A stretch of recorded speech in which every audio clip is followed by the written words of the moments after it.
But like when you fully get that surrender of like everything to God, like you realize, okay, nothing is technically in my control. I will do my best and I will do my part. I will work hard. I will do whatever it takes for me to be and feel prepared.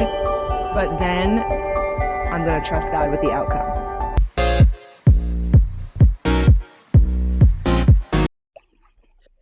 Hello, hello. You're listening to Still an Athlete podcast, where we talk about life after the game, mental shifts, identity rebuilds, and purpose reimagined. I'm Dominique Wilson, the host. And on today's episode, we have Marissa, someone I love, very dear to my heart.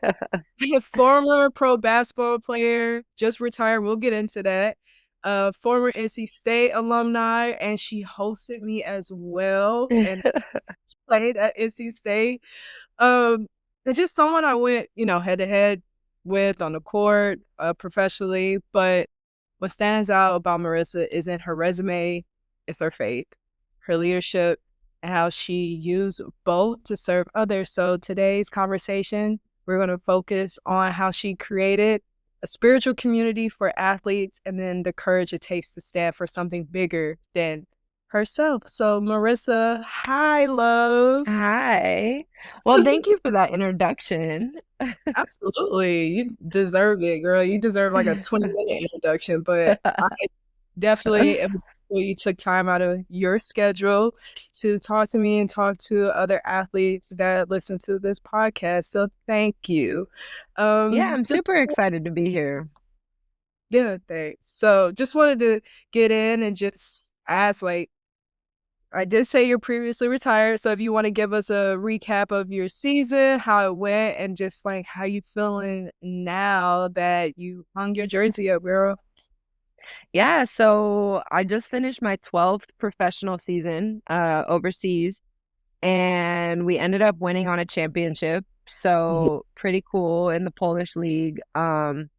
This season was like beyond a blessing for me. I don't know who all listens to this podcast, but I guarantee they've all been on teams or in situations where like the people they work with aren't great, or just a lot of personality clashes, a lot of, unfair maybe treatment from clubs, whatever. But like this season, I mean, it was like a storybook ending. Um, I was just blessed with amazing girls, a great staff, people coming in and just making this last year amazing. Mhm. I had known the whole season that it was my last one, but nobody else knew. Mm. Um, Mostly it was for like, you know how shady people can get in this business. So like, oh, Yeah. she doesn't care anymore. She's retiring. Let's just, write her off. So I didn't tell anyone until like probably one game before regular season ended, and it was like a shock to everyone. But I'm feeling great now. I feel just ready to start the next chapter of my life. I love that for you. What did your agent know at least, or you literally did tell no one? No, my agent knew. Like it was actually kind of an interesting situation. We were kind of prepared not to go back. Like I had signed for last season, but I was like, I'm just kind of done. Like there's not much more that I want to like accomplish as a player. I kind of, played at the highest levels, did everything that was pretty much possible for me and my abilities, let's say. And so I was like, yeah, if something comes up back home, I'll just tell them like, hey, career change. But I'm really glad it didn't work out that way. I'm glad I came back for the last season and was just able to be around the game like one more time and kind of give people one last chance. And then I announced it before playoffs, so people got a chance to really know about it. But I would say like kind of like how you said, like, yeah, I have a resume. I have like a lot of cool things that I've done in life. But when this retirement thing came out, I was blown away by like the honor, the encouragement, and the support of people like around me. Like I had no idea I was making that impact on people, just because I was living the way that God has called me to live. I wasn't doing it to, you know, gain friends or gain popularity or whatever. I was just doing it because out of obedience. Mm-hmm. And when I was hearing all of these like people saying like, wow, you did this for me or that for me, I was like, oh my gosh, I didn't even realize, that was the impact and like the amount of people who just showed up and like came out and supported and encouraged and like honored me when I felt like, okay, so many people have retired before. Like, I'm not the first person to stop playing basketball, but I've never seen, like, especially in my 9 years in Poland, I've never seen the league or the people like come behind a player so much. So I thought that was really, really neat and really special. Yeah, I love that for you. That is awesome. And the fact that you get to retire off a championship is I know. ending. Like, I love it for you. And you started Wisdom while you were playing overseas, like a spiritual group for women in sports. What moved you to create that space, and like, what did it teach you about leadership and obedience? Because you are a guard too, so you know a little bit more about leadership on that end. But during Wisdom, how did it teach you about leadership on a spiritual side? Yeah. So when I started Wisdom, I was kind of in a space where I was like, okay, I felt a little bit purposeless. I was playing basketball, watching Netflix, getting paid. I just felt like there has to be something more to life. Like this can't be the only thing. And I was directed by one of my mentors to read Purpose Driven Life. Mm. And when I read that, like if you would read that book and look at wisdom, it's very connected. Like that book really, lines out five purposes.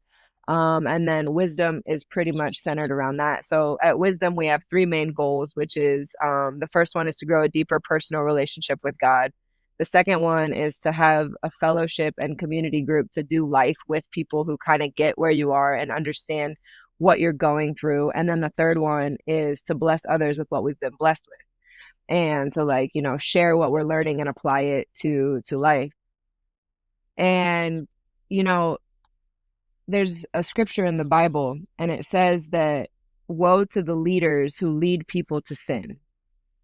And that one verse really convicted me in a positive way because I realized the responsibility that I now held in my hands by being the leader of this group, by being someone who people look at as a spiritual mentor.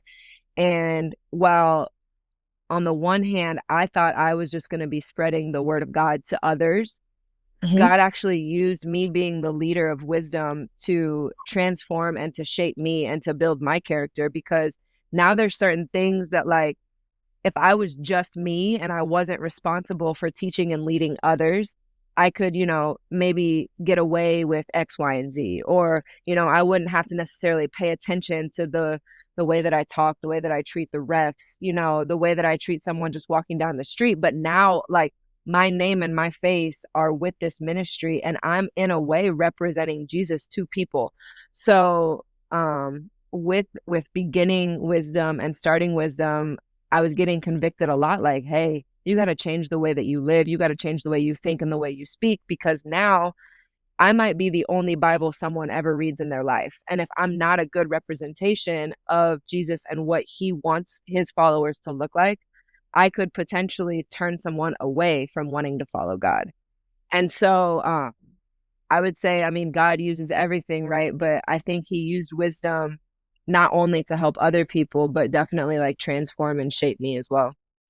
Yeah, I love that. And when I was in Poland and I was with Wisdom, you did help me out a lot because you're right.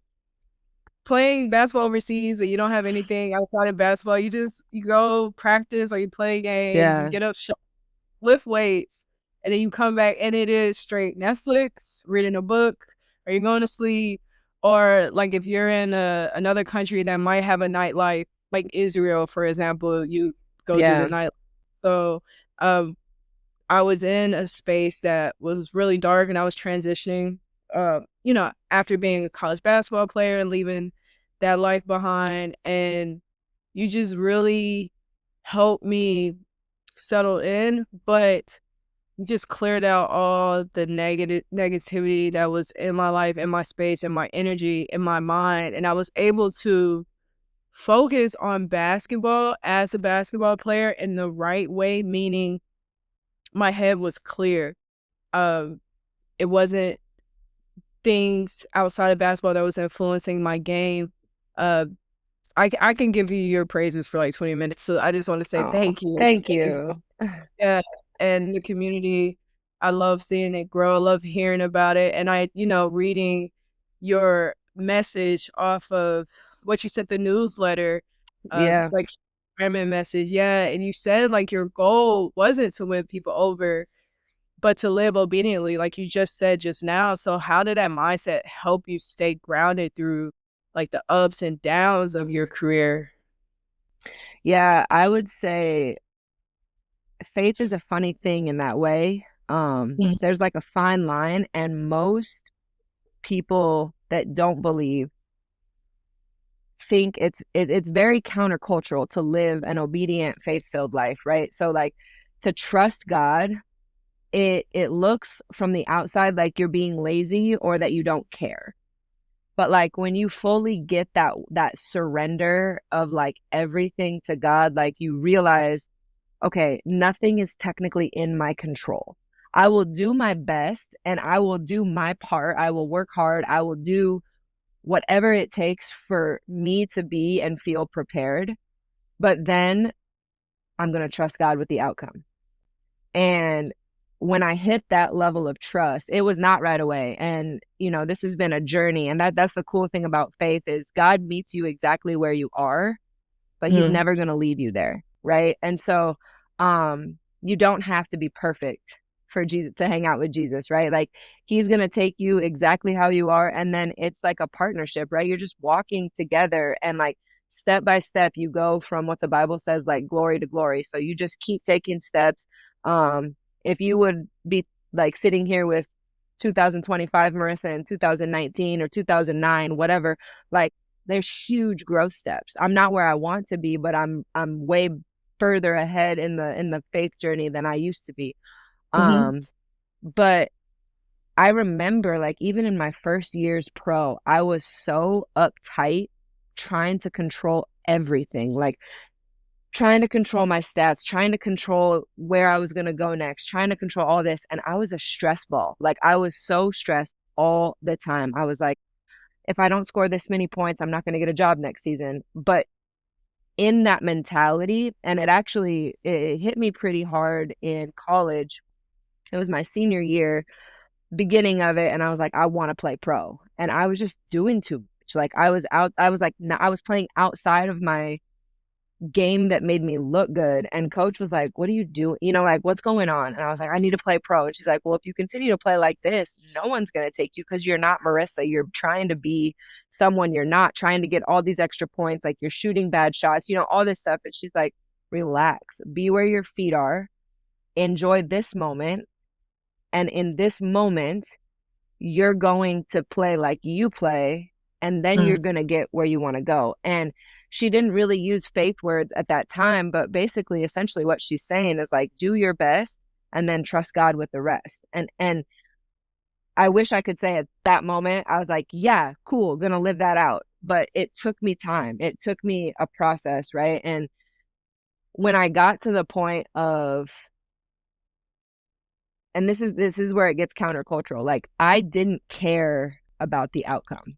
I was Mhm. like, okay, the only thing that you can actually control is your character, your attitude, and how much you hustle.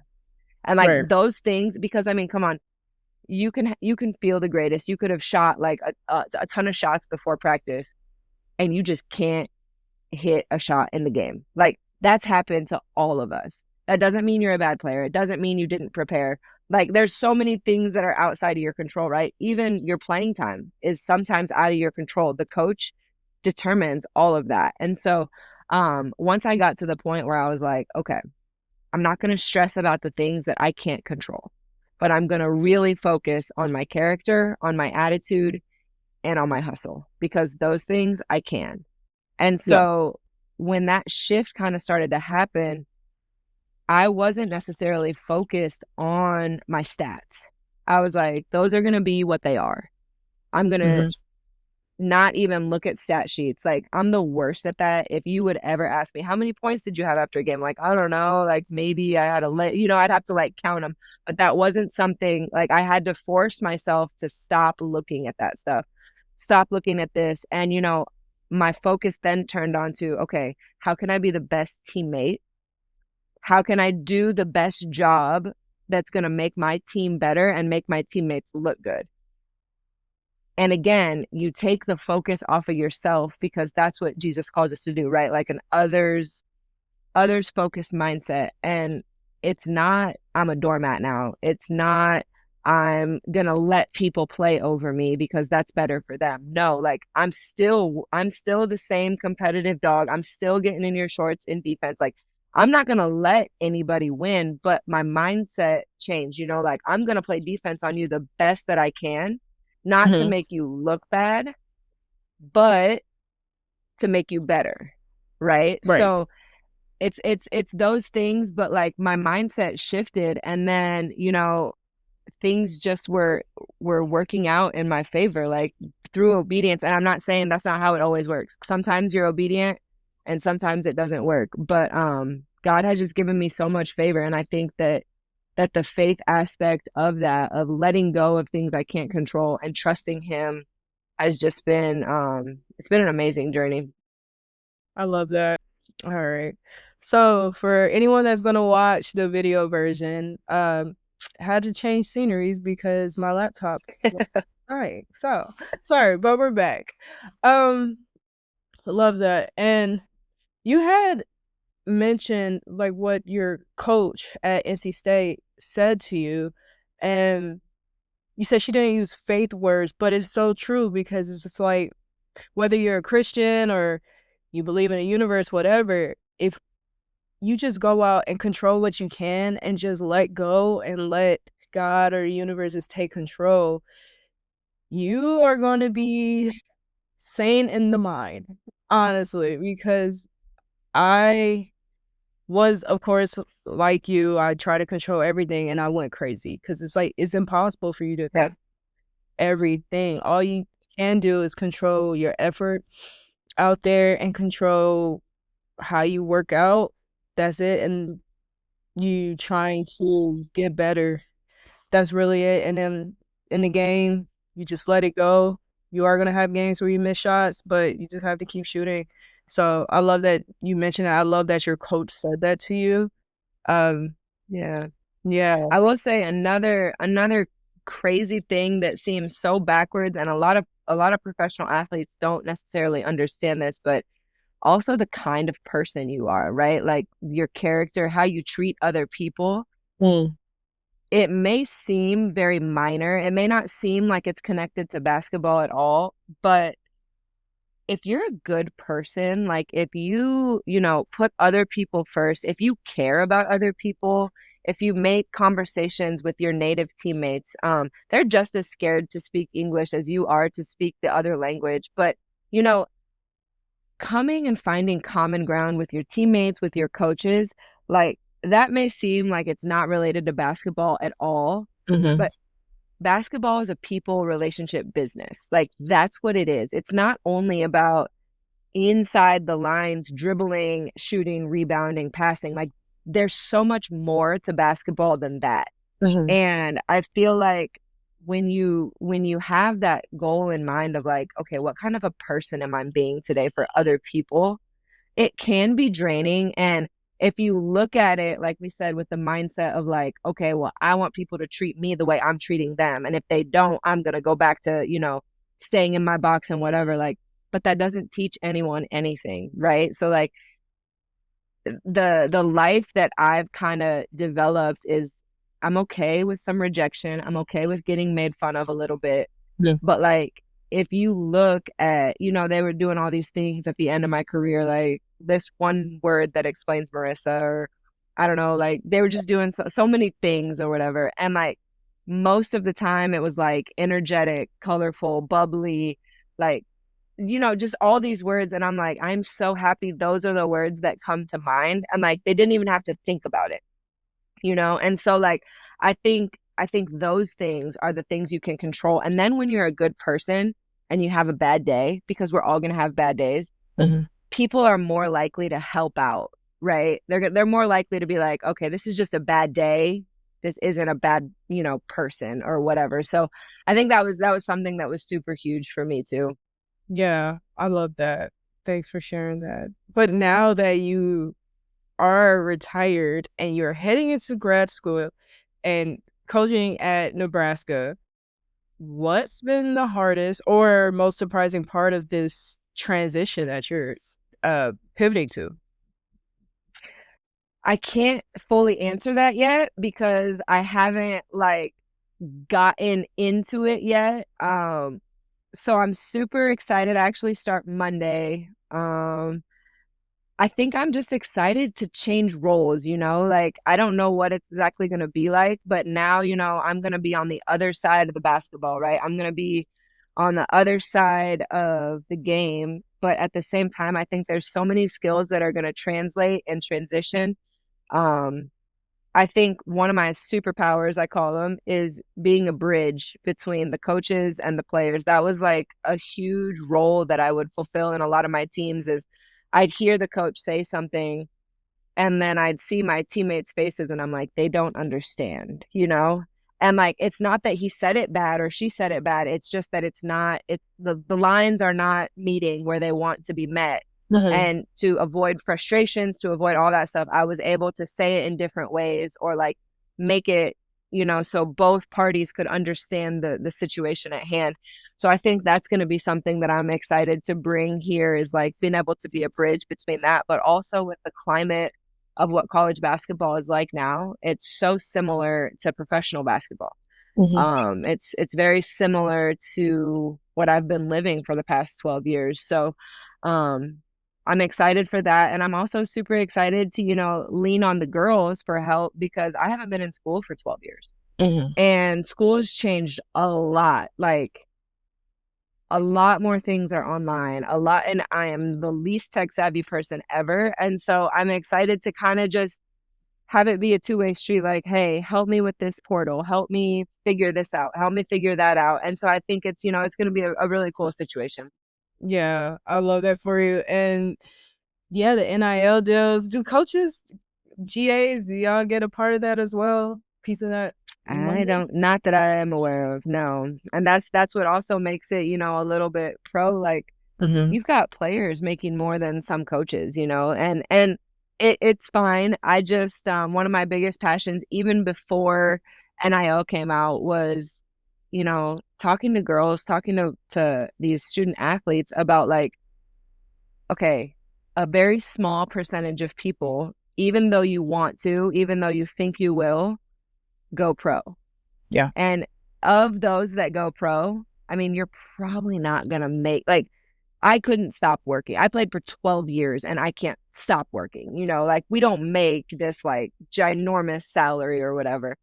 But to use the game, and I've always said this, like use basketball as much as it's using you. So basketball is not the destination, right? It's the vehicle to get you places. And when you use that mindset of like, okay, the basketball is the car that's going to take me to college. It's going to get me a degree. It's going to earn me some money. But like I'm driving the car, it's not driving me. And so I think like that mindset is pretty huge. And so I'm just excited to impart some wisdom in that section. But I mean, you've got kids who are needing to make decisions that like us at that age, we didn't have those decisions to make, like we were Mhm. given an apartment complex to live in. And now they're choosing, they're worried about rent, but they can put their whole rent check somewhere because they're getting a paycheck. They're getting, revenue sharing. So they're just different decisions that they have to make. But I'm super excited to kind of come in and help them through this. Yeah. And this is off topic, but when you said you have kids and you pause, I was about to say, no, I don't, Marissa. What are you talking? Nope, no, I don't. No, I don't. So Uh, completely off topic. that's funny. That's funny. But your faith, well, how has your faith prepared you and helped you shape how you're about to approach this new season of life? Yeah, so it's actually I'm just going through it in my personal Bible study time, but Psalm 78 is a really cool song because it basically kind of recounts the Israelites' journey from like beginning to end, right? Mhm. And it helps them to remember what God had done for them. And as a human condition, we tend to forget. As a human condition, like the Israelites left Egypt, walked through the Red Sea, it parts for them, and then closes on the Egyptians. It wasn't but 3 days later, they're like, well, how are we going to eat? God brought us out here and he's not going to feed us. Mhm. He just opened a whole sea for you and you think he's not going to feed you? And so, like, but as that human condition, as things go on, as circumstances happen, as life happens, we tend to forget all of the times that God came through for us before. And that kind of goes in. I used to be like the biggest worry wart like ever. I remember there was a time where I broke down in tears in 8th grade because I didn't know what I was going to major in college. And my mom's like, okay, relax. Like, you don't need to know that yet. Like, that is a long ways away. So just, so I've constantly gone through these situations where like I'd have freak out moments because I didn't know what the future held. Mhm. But again, as my faith journey's continued, as I've been able to go, Proverbs 3, 5, and 6, essentially in a nutshell, says, don't lean on your own understanding, but trust in God and he's going to make all your ways straight. And that doesn't like, I don't have to know on a like verbatim what my future will look like. I Mhm. have so much peace in knowing that like whatever it's going to be good. Because even looking back on my career, I know that I have no control over things because if I was the person controlling my life, I would have written my career very differently. It Mhm. would have looked so different if I would have been the one who wrote out the script and if I would have been the one who planned everything, it would have been not how it was. But looking back on what I thought, back in 2013, if I were to write that and then look in 2025, like, okay, here's what it is. I know God had his hand in everything because even though that's not the way I would have written it, it was amazing and better and just so much more than I could have even imagined by myself. And so Mhm. knowing that, looking back, reflecting on everything that God's done in the past, Mhm. I'm sitting here and I'm like, I don't know how it's going to work. I don't know what it's going to look like, but I know it's going to be pretty cool because the rest of my life, the previous like part of my life has shown that it's going to be good. Yeah, just that faith part, that trusting God. I love that. Yeah. So for like athletes that are, struggling with letting go or even identity loss after Mm. their sport is done, what advice would you give to those trying to reconnect with who they are beyond the sport and just trusting God? I think that's a great question and that's a huge one that again I feel super blessed the way I was raised. So like Mhm. this goes back identity building in sports is huge, right? Like that's what's normal. That's what tends to happen. And I've had my struggles with it for a long time, but I mean from the moment that we started playing sports, my parents were raising us and we were always raised with the tune of if you lost your arms or you lost your legs or you didn't something happened to Mhm. where you couldn't be an athlete anymore, like what kind of a person would you be? And like Mm. they always raised us that way. So they never put like sports above where it should be in your life. And I think that helped. I'm not saying that cured everything because I still had moments where, like, if I didn't perform well, I felt worse about myself. But that's something that walking with God and walking with Jesus and being in a faith community really helped me see that, like, to be honest, nobody even remembers games, even sometimes days after they're played. Yeah. But we put so much pressure on ourselves. We put so much pressure on that moment where it's like it's detrimental, it's paralyzing, but it's Mhm. real. Mhm. That's a real feeling and we've all felt it before. And so in ways to like counter that identity and that struggle with like, okay, now that I'm not a basketball player anymore, who am I? Mm. And I think it's very important while you're still in it to start to discover yourself, right? To start to, be in that position where it's like, okay, I play basketball, but similar to the vehicle thing, I play basketball, but I don't want basketball to play me. Mhm. And it's something that, I've I knew about my retirement for a whole season. So like in my head, I'm preparing. I'm sitting here and I'm like, okay, this isn't the end of my life. Mhm. This isn't like this is actually a really cool part of my life. I was able to kind of be in that moment and know like, okay, this is the last time I'm going to Sosnowiec. This is the last time I'm going to Wrocław. Like I'm gonna make it special. Mhm. I know, but like everybody else doesn't know, but that's okay. So I'm gonna go up to coach and I'm gonna do this and like I'm gonna do things knowing it's my last time so I don't have any regrets. But I get how difficult and how hard it can be for someone, for example, to go out with a season ending injury and then just never have that comeback. And so you're basically forced into retirement through injury, or, you're forced into retirement because your agent fell through. This isn't like, this is actually a really cool part of my life. I was able to kind of be in that moment and know, like, okay, this is the last time I'm going to Sosnowiec. This is the last time I'm going to Wrocław. Like, I'm going to make it special. I know, but like everybody else doesn't know, but that's okay. So I'm gonna go up to coach and I'm gonna do this and like I'm gonna do things knowing it's my last time so I don't have any regrets. But I get how difficult and how hard it can be for someone, for example, to go out with a season ending injury and then just never have that comeback. And so you're basically forced into retirement through injury, or, you're forced into retirement because your agent fell through, or no team wanted you, or, there is a list, a giant list of things that can cause a person to retire and it's not on their terms. And so I know that my situation is very, Mhm. I would say it's very rare to be able to do what I just did and be okay with it. Um, but as far as the identity thing, it's not going to happen overnight. It's not going to be something that you just, oh, okay, done. And I still think there's going to be moments where I miss the game, but I was also very intentional throughout my whole career. Like, okay, I'm not putting a timeline on this. If I want to quit or I want to stop playing after 3 years, then that's going to be okay. If I want to keep going, I never put a timeline on it because I didn't want to force myself or pressure myself to play longer or to stop before I was ready.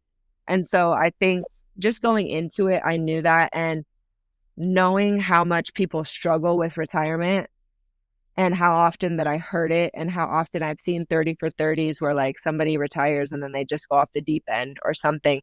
I think I was learning from their mistakes. I was learning from their lives. And it's like, okay, I don't really want that to be my future. And I know God didn't create me to only play basketball. Like, and again, that comes into wisdom. Like, I have a bigger purpose. Like, if I can use the basketball court as a platform to tell others about Him, then that's what I'm going to do. And then when that platform ends, there's going to be somewhere else where He leads me to where I can have a new platform and another space to do the same thing. Yeah. Wow. Dropping gems. And I know we're getting short on time, like we have like 5 more minutes, but what do you hope people take away from the life you lived or the life you led on and off the court? Yeah, I really like, my prayer is really that they know God better Mm. because they knew me. Mm. Um, and I think that is kind of evident in the things that people were saying and the things that people were remembering about me, if you will, as I was leaving. And I think just that legacy of, I read it one time and it kind of stuck with me about like, people aren't necessarily going to remember what you talked about or, the things that you accomplished, but when they leave your presence, they're going to remember how you made them feel. Yeah. And I think that like that motto, and it kind of went into the motto of my life has kind of been centered since like can maybe 2019 when I actually started it, is the Mhm. motto of love God and love people. And like when you do those two things, and when all of your words, actions, and thoughts fall into those two categories, does this show that I love God? And does this show that I love people? If the answer has to be yes to both of them, and then your things are just gonna turn out well. Like if that's your motive, if that's what you're living by, things are gonna happen and everything's gonna be good. So I think that was like me putting relationships and people first, because one of my biggest fears a while ago, we were talking about this and everything, and I was like, I'm scared to die alone. And I Mm. thought that being alone meant like being single. Mhm. And I thought that if I didn't have a husband, if I didn't have a boyfriend, whatever, that I was lesser than, or I was going to die alone. But then I realized, like, okay, I don't necessarily, not that I don't want a man, but like having a husband does not mean that you will never be lonely, right? Like there's a condition deeper that I had to figure out, that like, okay, being alone, being single is different than being lonely, right? There's a Mhm. difference in those two words. And I started to realize, like, okay, if I were in a hospital, who would be by my side? And I started to list all these people that would be there. I wouldn't be alone. Would I Mm. have a husband there? Well, at this current moment, no, because I'm not married. But like, if I started to think about, like, okay, being alone isn't fixed by having a man in my life. It's Mhm. by building relationships with my sisters, with, my family, with brothers in Christ, like all those things. There's so much more than just having a significant other, right? And so I think me putting that emphasis on relationships, I think that's something that has left a legacy that I'm really proud of knowing that, you know, the invitation, like, hey, if you're ever in XYZ city, please call me and like stay at my house. Like, I know that's a real invitation, you Mhm. know? And so just having those people, having those relationships, and knowing that like my emphasis on life is how people feel when they leave me, I think is something that I really value. I love that. Thank you for sharing that. Thank you for mentioning that, because as women, as females, sometimes it can feel like society places that pressure on you to find a significant other. Girl. But just to remember, like, Listen, I'm 30, almost 35. yeah. Okay. I'm still waiting for like a knight in shining armor to like come down on a white horse and just like sweep me off my feet. But that's been something, like, I joke about it, but it has been something, you know, talking about faith, like talking about my career. Mhm. Pretty much I've gotten everything in my life that I've ever worked hard for, Yeah. right? And this is something that I think God used also, is like to teach me about control, to teach me about faith, to teach me about trust, is like I've tried to be the best girlfriend for people. I've tried to, find that man and all this stuff. And like, it just hasn't happened yet. But it's not because I haven't been doing the right things. I've been obedient to God. I've been doing it his way. Mm. I tried my way and that didn't work. So I'm like, okay, you know what? I'm going to do it your way, thinking like, okay, give it like 2 months and I'm going to find the guy. No, like, it's been a long time. And I think that more so than basketball, it's been like this journey with singleness and this journey with like, okay, am I going to sit here in a pity party and be like, oh, well, I don't have a boyfriend, so I can't travel, I can't do this, I can't do that because I'm single. And it's like, absolutely not. Like, I'm going to grow in my faith. I'm going to become the woman that like my husband someday is going to want to date. I'm not going to sit here and wait around for something, like I'm not going to put my life on hold because maybe I don't have what I want, Right. but I'm open, like I'm open to do this, that, and the third. But I think that's something that's really helped my faith too. And knowing that like I can't make someone fall in love with me, like I can't, that's not in my control. But what can I control? I can control my character. I can control my obedience. I can control, these certain things. And then I have to trust God with the rest. Yeah. So true. All right. So, 1 minute. I like to ask this at the end. Okay. If aliens landed on a planet, who and they said, "Take me to your leader," who would be your leader, and who would you take them to? It could be like an animal, a person. It doesn't matter. Oh, wow. Take me to your leader. Okay, this is like coming off the first thing in my head. I would take them somewhere like where nature has done like an amazing thing, right? So whether it be like the Grand Canyon or um Denali National Park, like I would take them somewhere where like nature has done something beautiful, and I would basically Mm-hmm. explain like, okay, you can't see my leader, but this is what he does. So that would be my answer. Mic drop. Mic drop. That was freaking beautiful. I have nothing to add to that. And I just want to say thank you again for taking time out of your schedule. You are a beautiful soul. I'm so lucky that you were my host at NC State and that we stay connected. Oh, I know. We stay connected and like you are my sis and hopefully I can make it out to Nebraska and see a game. I don't know. We'll see. But thank you again, Marissa. Marissa, thank you for sharing so openly and beautifully. Your story reminds us that purpose isn't something we stumble into, it's something we choose to live with intention and faith. To all of you listening, if this episode stirred something in you, share it with a teammate, download it, save it to yourself, share it with a friend or someone who needs encouragement today, or a family member. And don't forget to subscribe to Still an Athlete and follow us on Instagram at still.an-athlete. Also follow Marissa at Marissa Kastanek and keep an eye on her journey at the University of Nebraska because I know she's about to make just as much impact off the court as she did on it.